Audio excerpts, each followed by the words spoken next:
Everyone, मेरा नाम है तुषार और आज हम देखेंगे कि यूज़र इनपुट कैसे लिया जाता है जावा में। और सबसे पहले हम एक फाइल क्रिएट करेंगे जिसका नाम आप जैसे कि कुछ भी रख सकते हैं और एक्सटेंशन लगाएंगे आप डॉट जावा। तो एक फाइल क्रिएट हो चुकी है। उसके बाद हम मेन मेथड लिखेंगे।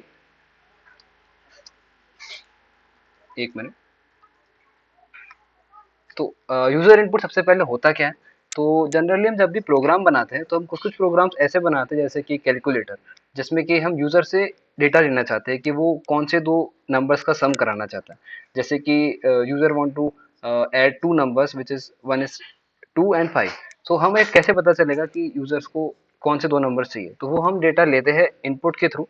और वो करने के लिए हमें एक क्लास इंपोर्ट करनी पड़ती है जिसका नाम होता है स्कैनर क्लास, जो कि जावा की एक क्लास है। और उसको इंपोर्ट हम ऐसे करते हैं कि जावा डॉट यूटिल। यूटिल एक पैकेज है जो कि प्री डिफाइंड पैकेज है जिसके अंदर एक क्लास है जिसका नाम है स्कैनर। तो हमें जब भी कुछ इनपुट लेना होता है तो हम सबसे पहले इसी को इंपोर्ट करते हैं। तो हमें सबसे पहले इधर एक इंपोर्ट भी लिखना होता है, import Java dot यूटिल dot scanner. तो हमने क्लास इंपोर्ट कर ली है। अब हम इनपुट कैसे लेते हैं वो देखते हैं। तो सबसे पहले हम इस क्लास का ऑब्जेक्ट बनाएंगे। तो सबसे पहले लिखेंगे हम स्कैनर। तो फिर हम लिखेंगे कि उस ऑब्जेक्ट का नाम।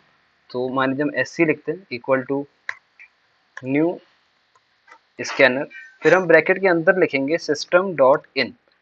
अब सिस्टम डॉट इन हमने इसलिए लिखा है क्योंकि हम जो भी इनपुट लेंगे वो कीबोर्ड से लेंगे, तो इसलिए हमको सिस्टम डॉट इन लिखना ज़रूरी है।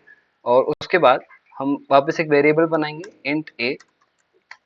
अब हमें वैल्यू चाहिए। अब हमें कैसी वैल्यू चाहिए? हमें चाहिए इंटीजर वैल्यू। तो हमें क्या करेंगे कि इसमें प्री डिफाइंड फंक्शंस रहते हैं। अब हमें चाहिए इंटीजर वैल्यू। तो हम जो भी ऑब्जेक्ट का नाम है वो लिखेंगे डॉट। आप देख सकते हैं पूरा मेन्यू आ चुका है। तो उसमें हमें चाहिए इंटीजर वैल्यू, तो हम लिखेंगे S C dot next int. तो अब जो भी वैल्यू लेगा वो इंटीजर वैल्यू लेगा और हम इसको प्रिंट भी करा देंगे यहाँ पे।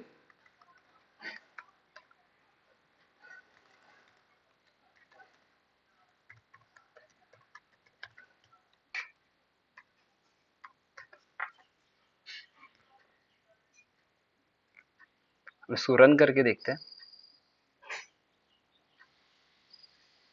तो हमें सबसे वैल्यू डालेंगे सर, जो भी हमें वैल्यू डालनी है। हमने डाली 5। तो आप देखेंगे 5 प्रिंट हो गई। तो इसको हमने अभी देखा कि इनपुट लेते कैसे। अब इसको हम यूज़ कैसे कर सकते हैं वो भी देखेंगे अभी। तो मान लीजिए हमें एक कैलकुलेटर बनाना है। तो सबसे पहले हम लिखेंगे system dot out dot print L. और हम लिखेंगे इसमें मान लीजिए कि एंटर फर्स्ट नंबर, जो भी उसको ऐड करना है।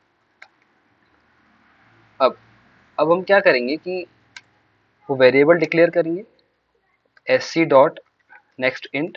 क्योंकि हमें इंटीजर वैल्यू चाहिए इसलिए मैं S C dot next int लिखा है। और उसके बाद हम सेकेंड नंबर के लिए वापस प्रिंट करेंगे ताकि यूज़र को पता हो कि अब सेकेंड नंबर डालना। तो हम लिखेंगे एंटर सेकेंड नंबर। अब हम लिखेंगे दूसरे वेरिएबल का नाम इंट बी, फिर S C dot next int. अब हम क्या करेंगे, इनका जो रिजल्ट होगा वो एक तीसरे वेरिएबल में स्टोर करके रखेंगे जिसका नाम हम मान लीजिए सम रख रहे हैं, int sum equal to A plus B.